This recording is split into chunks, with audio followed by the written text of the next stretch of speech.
All right, guys, so we're done baling. This is not all of our bales. This is just the first 4 that came from the other side, and then the first 26 that came from up here. Yep. So as you can see, it looks significantly nicer than the last year, and you'll notice that it's a lot cleaner, and this takes years because you don't just start one year and then all the weeds are gone and all the trees are gone and everything is gone. That takes time.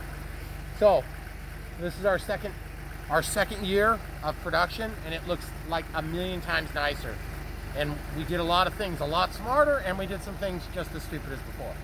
So now we're going to take off the forks. So you slide into the middle, and I slide them over because I don't like crushing my finger. Oh. You lock it like that, you unlock it like this, that pulls a pin up, and then you slide this over to the middle and you leave it. And then I'm going to drive and lay these on the ground.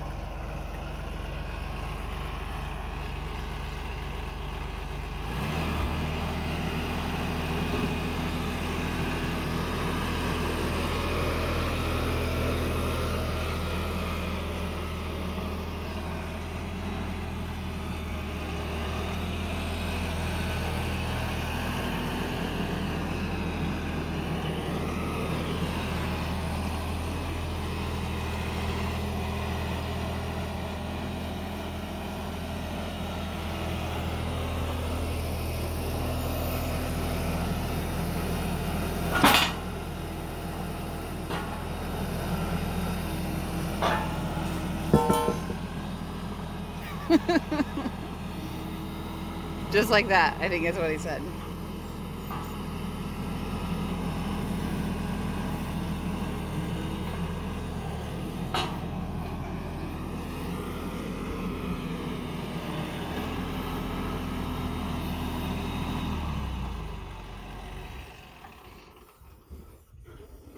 So preferably you'll do it without whatever just happened there, because it always seems to catch when I'm filming something.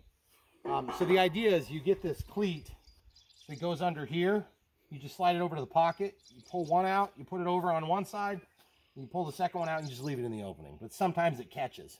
Yeah. So anyway, the whole idea too is that when you lay these things down, keep in mind that they're made of steel and they'll be rusty more than likely, no matter how careful you are with them.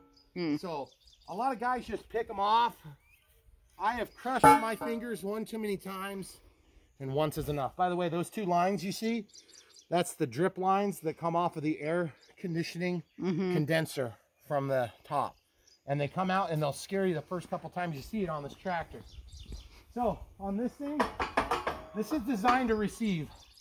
It's tapered like this, okay? It's designed to receive a long pin like this. A 49-inch bar. See how nice this fits? Okay? And that keeps it straight and everything, and then you put a nut on the back. Our application calls for this, okay? So we don't even use the nuts. We brought the nuts out just to show you. These nuts would be used if you were doing this. And most of the time when you get spears, they'll come with nuts, okay? In my case, I loosen this thing, and then I slide it in, and I have a little wear point. What'd be smart is if I took a grinder and flattened the whole thing and then cleaned every thread so I could use both. And then I would have a spot for this to sink down in, and that would keep it from spinning on me, okay? So I wanted to show you that, because if you get one of these, it works really nice on mini bales to be able to do this. Now on the back, we're gonna put a 3-point that's got 2 just like this. So we can pick up 4 on the back and 4 on the front, and very easily put 2 more and 2 more for a total of 12. 12 times 75 pounds. It's a lot of weight, but it's not even close to how much that baler weighs. That baler is a heavy thing. Oh, you paused. In our case, we just loosen these things back a little bit. These are almost like a set screw in our case. Normally they'd be used for stabilizing spears, which are just like 12 or 14 inches long. I don't know exactly how long they are because we don't use them. But you'll notice that it's not the same dimension as this, okay? So you're going to notice when we put these longer spears in, it's definitely not going to be near as tight or perfect of a fit And that's because these pockets are different than these. Now, ours came with a weld-on pocket, and I've been reluctant to put them on here because I was thinking that I could come up with a creative solution where I could actually measure the bales as we're going through the process. I have not implemented that because I've been busy with a million other things that are more important, because who cares what they weigh at this point. Right. So we're gonna pause and we'll come back when we get this all out. Okay, so both of these have like a little wear point in the threads, and you can also tell because I painted the tops. The paint stays on there a little longer, and that just goes all the way back. Okay, as far as you can get it in. Okay, and then all I do is I just use this as a set screw. And you're probably thinking that seems kind of dangerous. Well, let's just be honest, guys. You're not going exactly like 100 miles an hour with your tractor, and if you are, I want your tractor, because this thing, if we're lucky, we can go like, I think 18 or 19 miles an hour on the road without a loader. So, you know, that's still, I mean, that's fast in a tractor because it's scary when you're bouncing along like that. If you're in a big, huge tractor that's, you know, designed to do that, it's a little different situation. So you see, without the set screw, how far you can get in? So you do have to lift this out, which is a bit of a pain. And like I said, there's probably a better way of doing it. Like I said, I could also just drill a hole, but if you've ever drilled through this stuff, it is extremely difficult to get through. It can be done, but it is a real pain in the neck. Well, and nothing is necessarily made specifically for mini bales. No, so pretty much everything. That's not true. Not nothing, but it's very rare. Yeah. Okay. Obviously, Redlands is making that stuff for mini bales. Well, but I'm saying like spears and things like that are not really designed. They're designed for like 1,200 pound rigs. Right. Okay? So we're just kind of making things work in our application. That's right. And that's part of the reason why we show you this, because a lot of you guys are kind of going through the same exact scenario we were, which is you got a piece of land. Now you got to figure out what you're going to do with it. You know, you don't necessarily want to plant row crop because it's way too expensive. It's way too much of a, you know, a risk for somebody to do with just a small acreage. And you can't get a farmer that's got his, you know, $650,000 tractor to come plant it for you because he's not insane. Right. And, you know, even if you do have one of those insane neighbors that's really nice, like maybe it's family or something like that, and you've got a favor that you need from them, well, they're not going to want to do it. They're going to do it out of obligation. So the thing is, in this case, yes, you could plant a small row crop, but you'd have to basically get like maybe a 1-row planter. It's going to take you so long. It's going to be so inefficient. And unless you're just really in love with the prospect of doing it, it doesn't make sense. And like for us, being that we're a first generation farm, we don't have any of the tools. I mean, we have like hand tools and grinders and welders and things like that to do some general maintenance. But first generation farmers don't have anything. Right. So every time you need a thing, you have to go buy it. And that's why, you know, like you might spend $50,000 in a year getting stuff to do a simple job like taking hay. But you don't have an input cost like, you know, $350 for a 50-pound bag of seed, right. You know, seed corn. So, and, you know, so there you go. You got a little bit of play on the side to side. Again, if I was after doing this quick, I could probably take and drill a hole.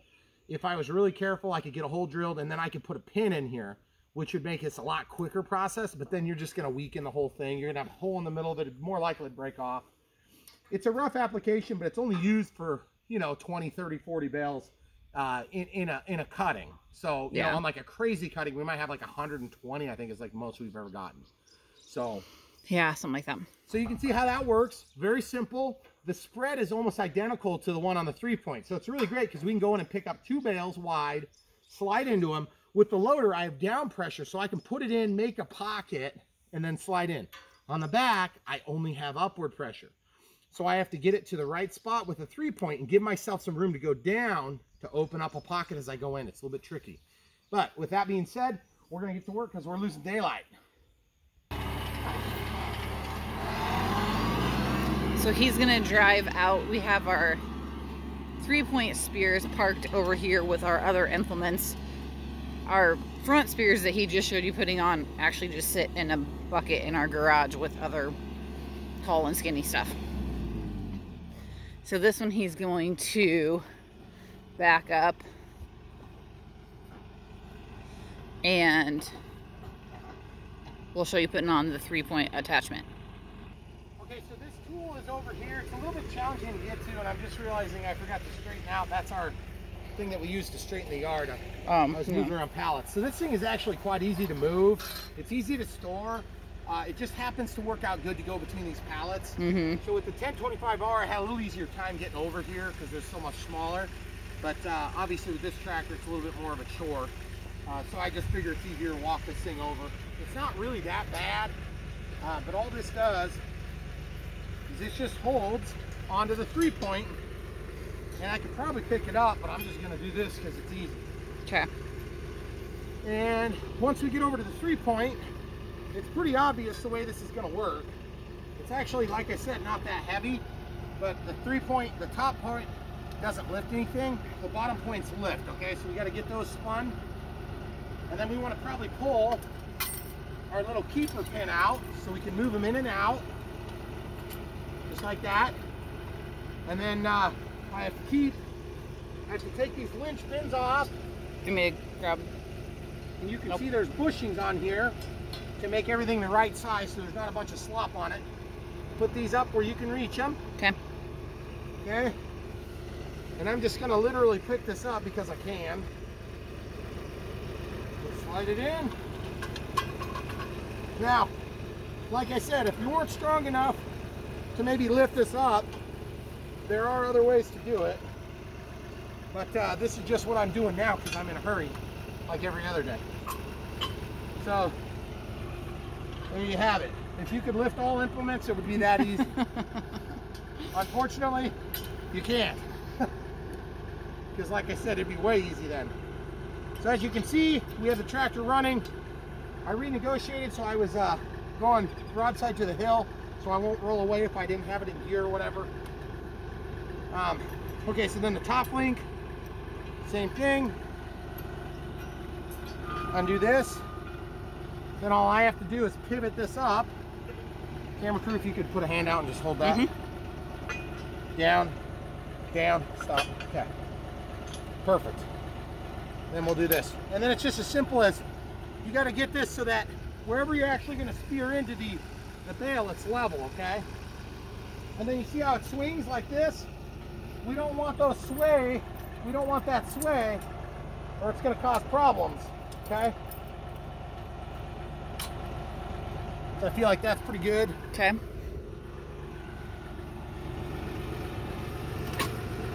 And then this one here, we're going to line this up right there, and then that locks it kind of more or less in position. We also put our cap over the PTO shaft to keep it clean. And then without further ado, we can test our up and down. I still have it going up and down slow because the baler's so heavy. Watch your feet so you don't get squished. And you can see how low we can go, which is really nice. And then all the way up. Make sure you got clearance. You're not going to hit anything. That's pretty cool. Now we can put 1, 2, 3, 4, potentially 5, 6 if we need to on front and back.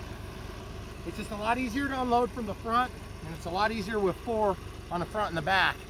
So for us, since we don't have that many bales, we'll probably just do 4 and 4. If we had like 100 bales to move, we'd load it up to bear. We'd maybe do like 2, 4, 1, 2, 3, 4, maybe throw a strap or something like that, because this thing can pick up.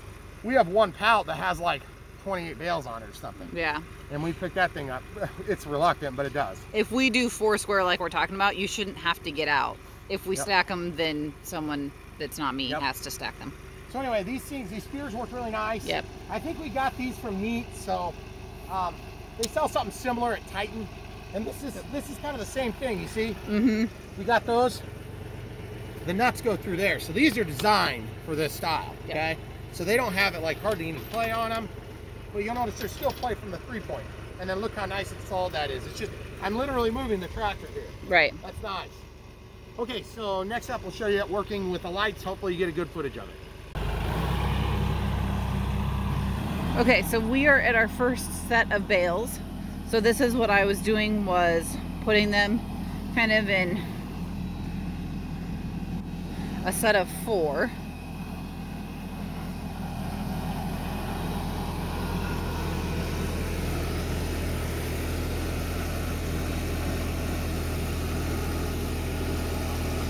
Then he should be able to spear all the way through. So just push him a little bit.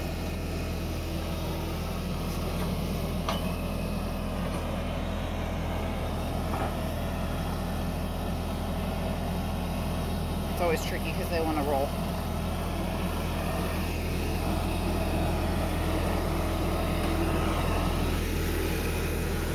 There we go.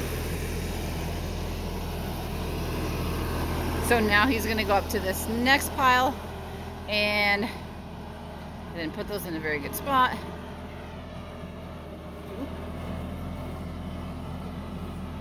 There's only 2.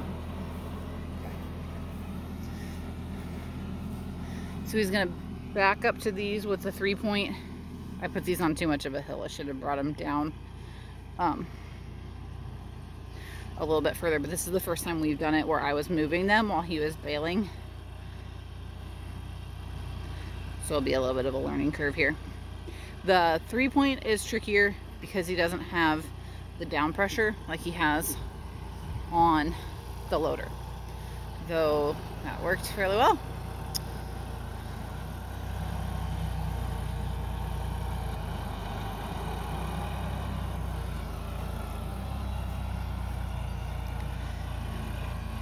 So now he can take 8 bales across, and we will probably actually run across our man bridge so that we can show you them coming off once he gets over to the pile that we're at. So I will pause while we run back across and we'll see you at our pile. Okay, so we met up with him back over here. He just lost one on a bounce. I was saying to our son I should have had him walk in case we lost one. He just lost it.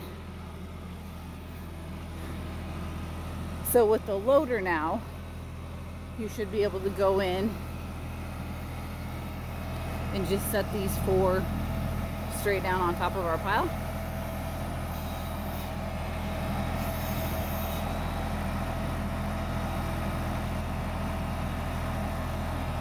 Nice.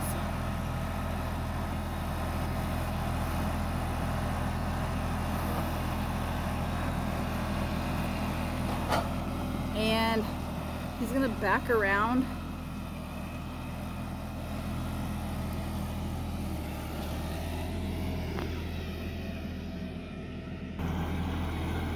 So he's gonna spear these 3 and then we'll just probably grab that other one.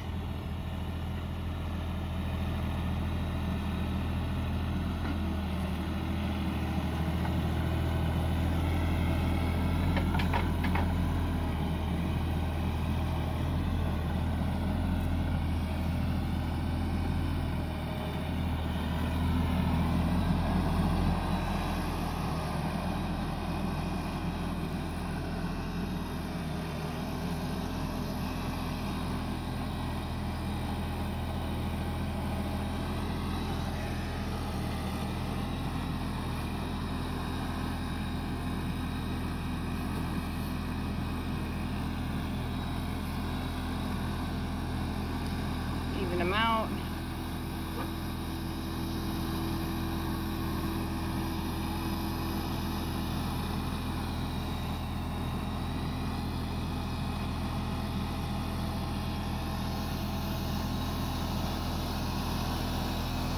And go straight back and set them down.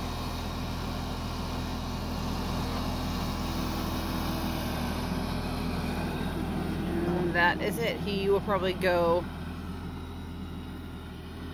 grab that other one and then we will be done with this batch.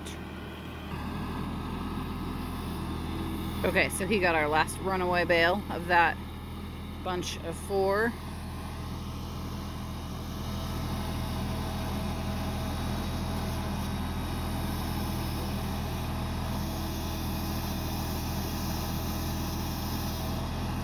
I'm gonna move them all out, all 4 together now.